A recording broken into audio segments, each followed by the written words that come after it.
வாழ்வில் இருப்பதை கொண்டு சிறப்பாக வாழத் தெரிந்த ரிஷப ராசி லக்னத்தில் பிறந்த ஆண் பெண் அனைவருக்கும் இயற்கை ஜோதிடர் சார்பாக என் இதயங்கணிந்த வணக்கத்தை தெரிவித்துக் கொள்கிறேன்.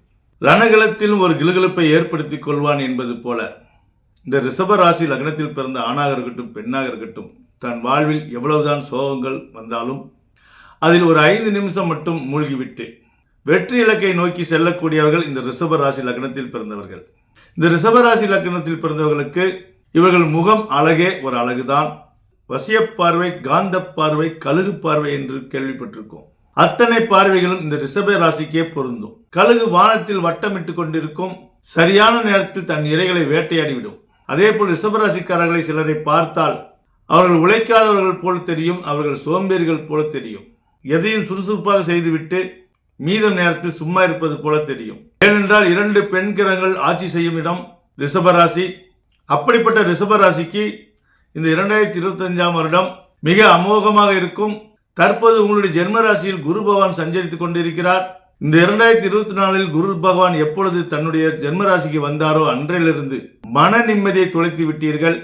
இனி எப்போது இதற்கு விடிவு காலம் என்றால், எப்போது உங்களுடைய ஜென்ம ராசியிலிருந்து குரு பகவான் வெளியேறுகிறாரோ அன்று முதல் உங்களுடைய மன நிம்மதி கிடைக்கும். குரு பகவான் இருக்கும் இடம் பாழா போகும். குரு பகவான் பார்வையை சிறப்பாகும் என்பதை தெரிந்து கொள்ளுங்கள். தன்னுடைய ஜென்ம ராசியில் குரு பகவான் சஞ்சரிக்கும் காலம் மிகப்பெரிய சோதனை காலம். கணவன் மனைவிக்குள் மிகப்பெரிய சஞ்சலங்களை ஏற்படுத்தி கொண்டு இருந்திருக்கும். ஆனால் 11ஆம் இடத்தில் ராகு பகவான் சஞ்சரித்துக் கொண்டு ஓரளவுக்கு தொழிலை காப்பாற்றி கொண்டு இருப்பார். இந்த 2025ஆம் ஆண்டில் 9 நவகிரகங்களும் ஒன்றன் பின் ஒன்றாக பெயர்ச்சியாக இருக்கிறது. இந்த பெயர்ச்சி காலம் என்பது மிகவும் குழப்பத்தை ஆழ்த்தக்கூடிய காலமாக இருக்கிறது.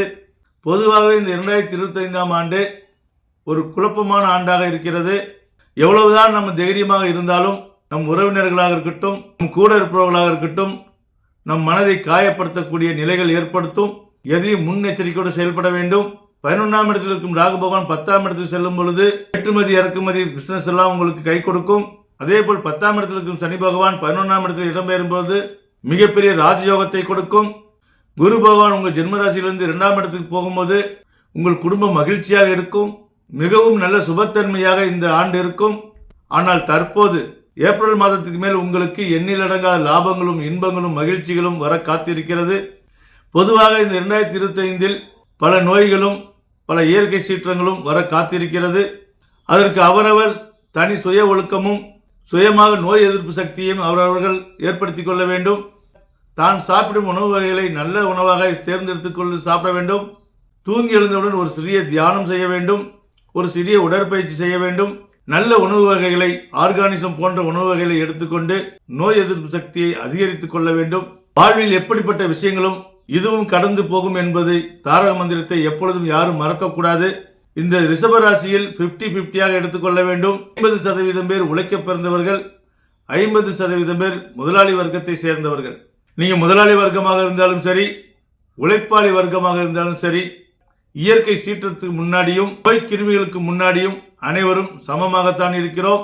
இந்த ரிஷபத்தில் உள்ள வசதி உள்ளவர்கள் சிறிதளவாவது தானம் தர்மம் செய்யுங்கள். 2025ஆம் வருடம் உங்களுடைய தான தர்மமே உங்களுக்கு தலை காக்கும். வசதி இல்லாதவர்கள் தன் வசதிக்கேற்ப ஒரு சில தான தர்மங்கள் செய்யுங்கள். பொதுவாக இந்த 2025ஆம் வருடத்தில் அனைத்து ராசினரும் மனதை கட்டுப்படுத்த வேண்டும், தியானம் செய்ய வேண்டும், உடற்பயிற்சி செய்ய வேண்டும். உடலையும் மனதையும் கட்டுப்படுத்தி வர இருக்கக்கூடிய இயற்கை சீற்றங்களை நாம் பேஸ் பண்ண வேண்டும். வர இருக்கக்கூடிய நோய் தாக்கத்தை நாம் பேஸ் பண்ண வேண்டும். இரவில் அதிக நேரம் முழிப்பதை தவிர்க்க வேண்டும். நேரங்கட்ட நேரத்தில் உணவை உண்பதை தவிர்க்க வேண்டும். பொதுவாக 10 மணிக்கு மேல் யாரும் எந்த உணவும் சாப்பிடக்கூடாது.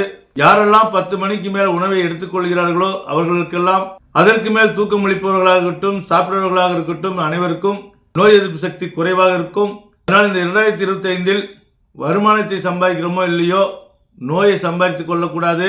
இந்த 2025ஆம் ஆண்டில் ரிஷப ராசி லக்னத்தில் பிறந்த அனைவருக்கும் நல்ல ஆரோக்கியமான உணவும், ஆரோக்கியமான தேகமும், ஆரோக்கியமான மனதிடமும் இறையருளால் கிடைக்கப்பெற்று எல்லோரும் இன்பமாய் வாழ வேண்டும் என சொல்லி மீண்டும் அனைவருக்கும் என் நெஞ்சார்ந்த வணக்கத்தை தெரிவித்துக் கொள்கிறேன்.